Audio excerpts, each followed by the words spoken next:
Ինչն է խնդիրը, որ արդյունք չկա, կամ էլ չկա այն չափը, որը կլինի գոհացուցիչ։ Այս տարի հայտնաբերվել է զենքի ապօրինի շրջանառության հետ կապված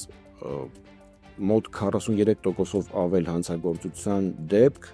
քան նախորդ տարի։ Թմրամիջոցների հետ կապված հանցագործությունները, օրինակ, բերենք 2015 թվականին եղել են 854, 2025 թվականին, այս մի քանի ամսվա մեջ 2526։ Հրազենով կատարված ծանր եւ առանձնապես ծանր հանցագործությունների բացահայտության շատ մեծ ցուցանիշ ունենք,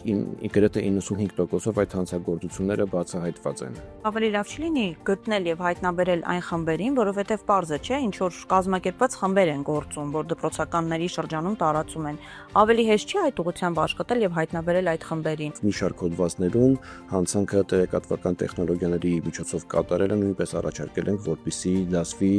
ծանր հանցագործությունների շարքին, այսինքն հանցանքը ծանրացնող հանգամանքների շարքին։